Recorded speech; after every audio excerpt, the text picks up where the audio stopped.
Shalom teman-teman, gimana kabarnya? Semoga kalian baik-baik aja ya. Tema kita pada hari Minggu ini adalah diskriminasi. Di sini aku akan menjelaskan tentang diskriminasi. Diskriminasi adalah sikap membedakan secara sengaja terhadap golongan-golongan yang berhubungan dengan kepentingan tertentu. Diskriminasi biasanya dilakukan oleh kelompok mayoritas terhadap kelompok minoritas. Mari kita menyanyikan lagu pertama yang berjudul Tabu Gendang.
Mari kita berdoa.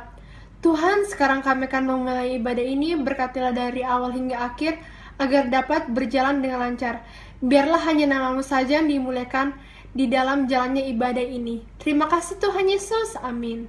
Mari kita menyanyikan lagu kedua yang berjudul Ku Ingin Berperangai.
Teman-teman remaja yang dikasihi oleh Tuhan, sebelum kita membaca dan merenungkan firman, mari kita bersama-sama berdoa. Ya Allah Gembala kami yang baik, kami sungguh bersyukur atas kesempatan yang kami alami bersama pada hari ini. Kami dapat beribadah di hari Minggu yang indah ini. Kami sesaat lagi akan bersama-sama membaca firman-Mu.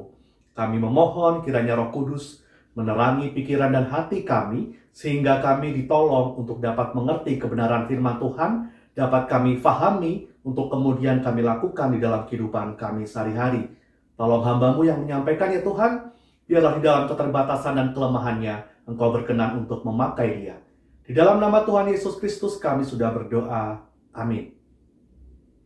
Teman-teman, mari kita membaca Alkitab dari surat Yakobus, pasal 2, ayat 1 sampai dengan 13. Kak Andri ulangi, kita membaca bersama dari Yakobus, pasal 2, ayat 1 sampai dengan ayat 13. Saudara-saudaraku, sebagai orang yang beriman kepada Yesus Kristus, Tuhan kita yang mulia, janganlah iman itu kamu amalkan dengan memandang muka. Sebab, jika ada seorang masuk ke dalam kumpulanmu dengan memakai cincin emas dan pakaian indah, dan datang juga seorang miskin ke situ dengan memakai pakaian buruk, dan kamu menghormati orang yang berpakaian indah itu dan berkata kepadanya, silakan Tuan duduk di tempat yang baik ini. Sedang kepada orang yang miskin itu kamu berkata, berdirilah di sana, atau duduklah di lantai ini dekat tumpuan kakiku. Bukankah kamu telah membuat pembedaan di dalam hatimu dan bertindak sebagai hakim dengan pikiran yang jahat? Dengarkanlah, hai saudara-saudara yang kukasihi, bukankah Allah memilih orang-orang yang dianggap miskin oleh dunia ini untuk menjadi kaya dalam iman dan menjadi ahli waris kerajaan yang telah dijanjikannya kepada barang siapa yang mengasihi dia? Tetapi kamu telah menghinakan orang-orang miskin. Bukankah justru orang-orang kaya yang menindas kamu dan yang menyeret kamu ke pengadilan? Bukankah mereka yang menghujat nama yang mulia yang olehnya kamu menjadi milik Allah? Akan tetapi, jikalau kamu menjalankan hukum utama yang tertulis dalam kitab suci, kasihilah sesamamu manusia seperti dirimu sendiri, kamu berbuat baik. Tetapi, jikalau kamu memandang muka, kamu berbuat dosa, dan oleh hukum itu menjadi nyata bahwa kamu melakukan pelanggaran. Sebab barang siapa menuruti seluruh hukum itu, tetapi mengabaikan satu bagian daripadanya, ia bersalah terhadap seluruhnya. Sebab ia yang mengatakan jangan berzinah, ia mengatakan juga jangan membunuh. Jadi, jika kamu tidak berzinah tetapi membunuh, maka kamu menjadi pelanggar hukum juga. Berkatalah dan berlakulah seperti orang-orang yang akan dihakimi oleh hukum yang memerdekakan orang. Sebab penghakiman yang tak berbelas kasihan akan berlaku atas orang yang tidak berbelas kasihan, tetapi belas kasihan akan menang atas penghakiman. Demikianlah pembacaan firman Tuhan. Yang berbahagia adalah setiap kita yang mendengarkan firman Tuhan dan yang memelihara serta melakukannya di dalam kehidupan kita sehari-hari. Shalom teman-teman remaja yang dikasihi oleh Tuhan. Bagaimana kabar teman-teman? Semoga kita semua dalam kondisi yang sehat, bersemangat dan juga bersukacita. Tetapi jika ada di antara teman-teman yang saat ini sedang kurang enak badan, sedang sakit, atau mungkin sedang murung karena sedang memiliki pergumulan, maka jangan takut dan jangan khawatir, karena kita mau percaya bahwa Tuhan senantiasa menjaga dan memelihara kita. Teman-teman pernah mendengar nama Mahatma Gandhi? Mungkin sebagian besar di antara kita pernah mendengarnya. Bapak Mahatma Gandhi adalah bapak bangsa India, salah seorang pejuang kemerdekaan India yang terkenal dengan caranya berjuang untuk tidak memakai kekerasan. Ia lebih memilih jalan damai dibanding harus mengangkat senjata dan berperang serta saling membunuh. Nah, ada yang menarik dari salah satu babak atau bagian kehidupan Pak Gandhi ini. Rupanya Pak Gandhi ini pernah cukup serius belajar tentang iman Kristen. Ia membaca Injil dan menemukan bagaimana Tuhan Yesus berkarya di tengah dunia pada masa hidupnya pada waktu itu. Tentang karyanya yang penuh dengan cinta kasih, karyanya yang penuh dengan pemulihan dan penyembuhan bagi orang-orang yang miskin, orang-orang yang terluka, dan orang-orang yang biasa disingkirkan oleh masyarakat. Nah, Pak Gandhi senang belajar tentang Kristus. Pada suatu waktu, Pak Gandhi ini ingin masuk ke sebuah gereja. Pada waktu itu Pak Gandhi masih tinggal di Afrika Selatan. Namun rupanya ketika mau masuk ke gedung gereja ini, salah seorang pengurus atau penerima tamu, penyambut tamu menolak kedatangan Pak Gandhi. Jadi petugas ini berkata, "Ngapain kamu di sini? Mendingan pergi deh, atau nanti kusuruh orang untuk membawa kamu pergi dari sini." Mungkin orang ini menolak Pak Gandhi karena Pak Gandhi punya warna kulit yang gelap, atau juga mungkin penampilan fisiknya tidak serapi atau semewah orang-orang berkulit putih pada waktu itu. Tetapi jelas apa yang dilakukan orang ini membuat Pak Gandhi gagal untuk bisa atau terhalang untuk lebih bisa menggeluti seperti apa iman Kristen. Gara-gara orang tadi melakukan tindakan diskriminasi terhadap Pak Gandhi.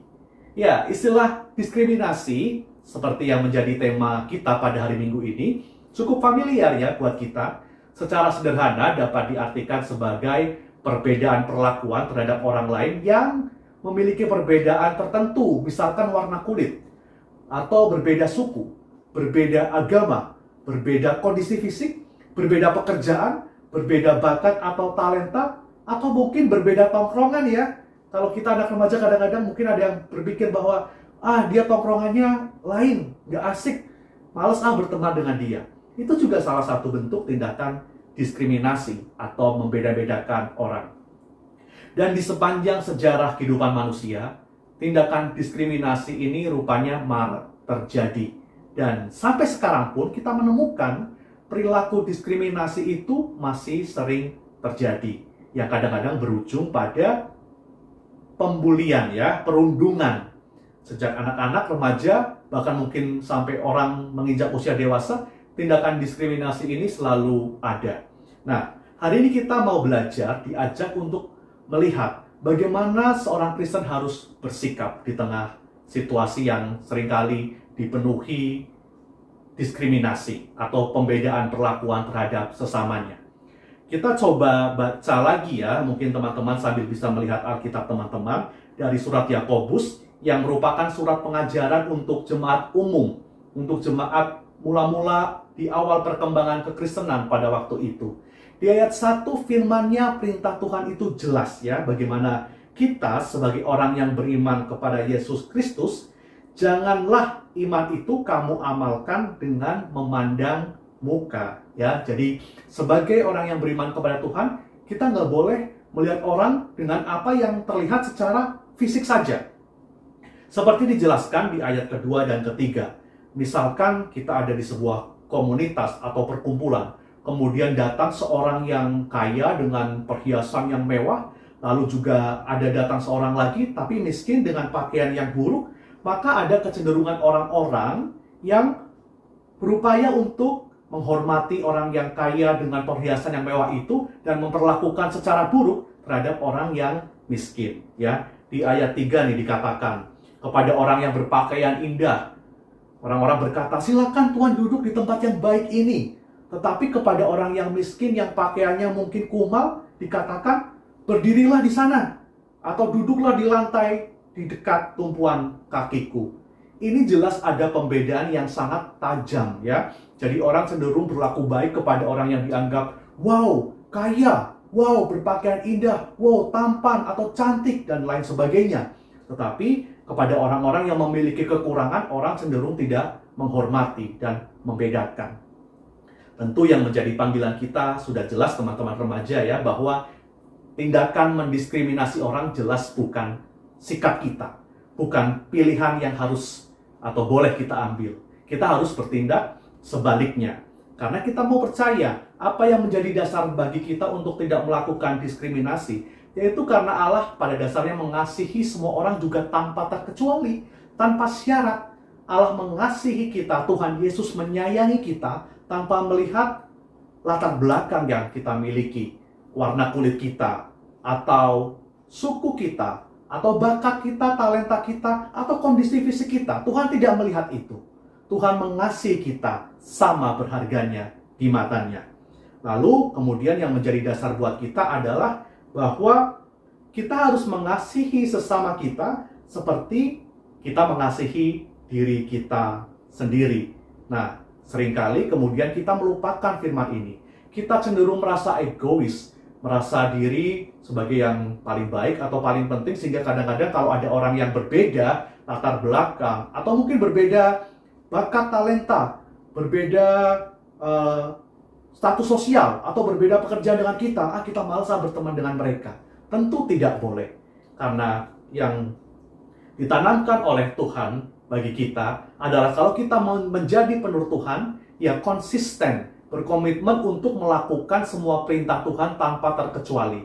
Ya, dikatakan ya misalkan, sebab barang siapa, di ayat 10, sebab barang siapa menuruti seluruh hukum itu, tetapi mengabaikan satu bagian daripadanya, ia bersalah terhadap seluruhnya. Jadi misalkan ada orang, dia rajin untuk berdoa, dia rajin bersekutu di gereja, tetapi kemudian dia melakukan diskriminasi terhadap orang-orang yang ada di keluarganya misalkan, atau di lingkungan pekerjaan dia, atau di gereja, maka dia sama saja dengan menipu dirinya sendiri, karena ia tidak konsisten di dalam menjalankan perintah Tuhan.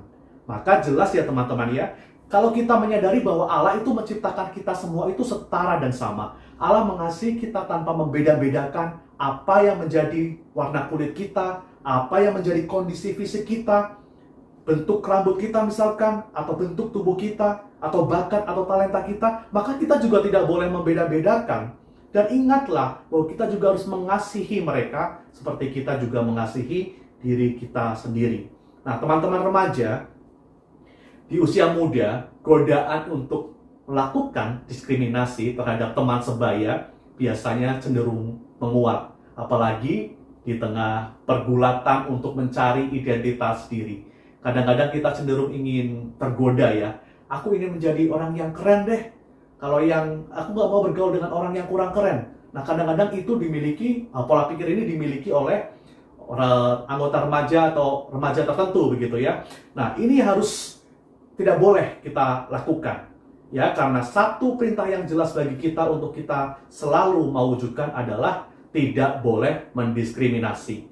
Artinya bertemanlah, bersahabatlah dengan semua orang tanpa terkecuali, tidak boleh membedakan apa yang latar belakang apa yang mereka miliki. Jadi marilah kita terus-menerus untuk mendorong diri kita, mengupayakan yang terbaik untuk menjadi penurut Tuhan di dalam kehidupan kita sehari-hari. Kita belajar untuk mengasihi sesama kita, mulai dari lingkungan keluarga, lingkungan sekolah, lingkungan gereja, dan di tengah lingkungan masyarakat. Jangan melakukan diskriminasi, tetapi sebaliknya, tunjukkanlah, pancarkan cinta kasih Kristus itu kapanpun dan dimanapun kita berada. Amin. Saat teduh untuk kita.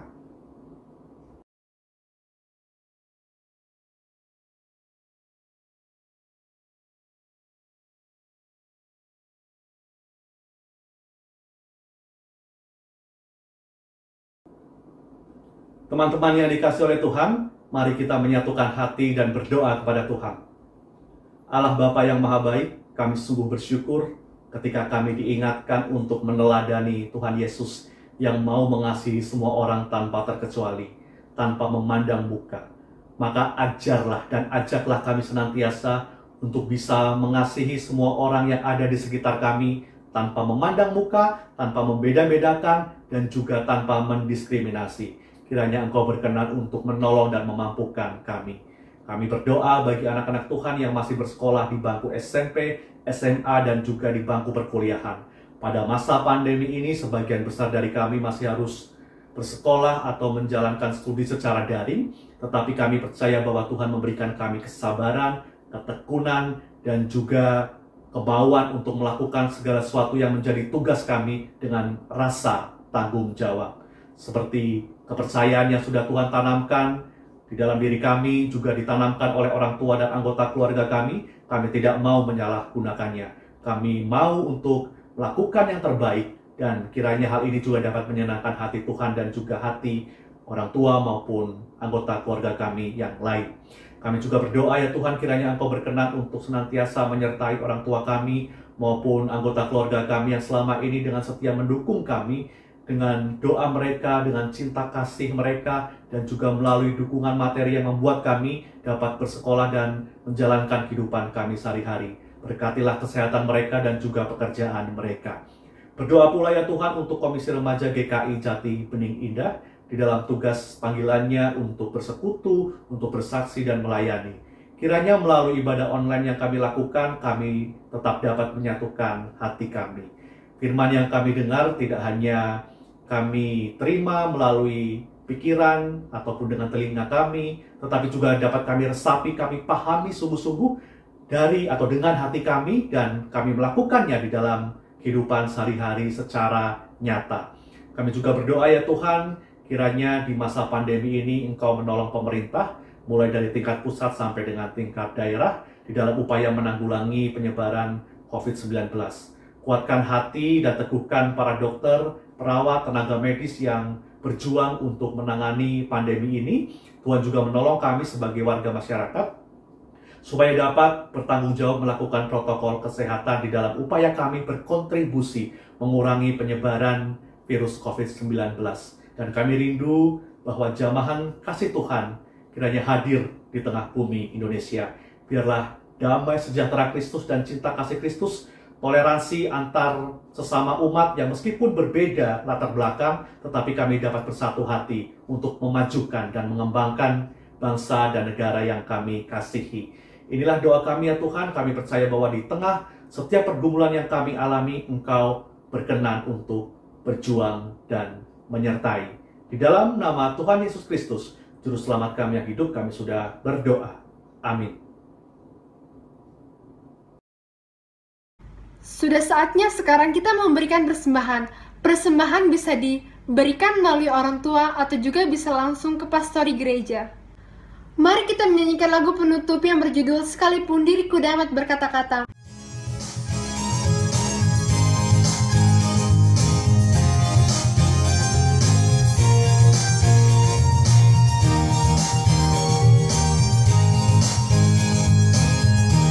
Sekalipun diriku dapat berkata-kata dengan semua bahasa manusia dan bahasa malaikat ataupun yang lainnya. Tapi jika aku tak mempunyai kasih, yang seluruh dunia tergema, jangan yang berinci. Baiklah.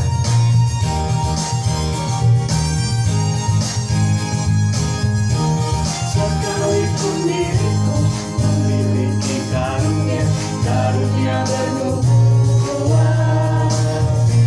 sekalipun diriku punya iman sempurna untuk pindahkan gunung, tapi jika aku tak mempunyai kasih, tiada berguna lagi diriku, tiada berguna diriku.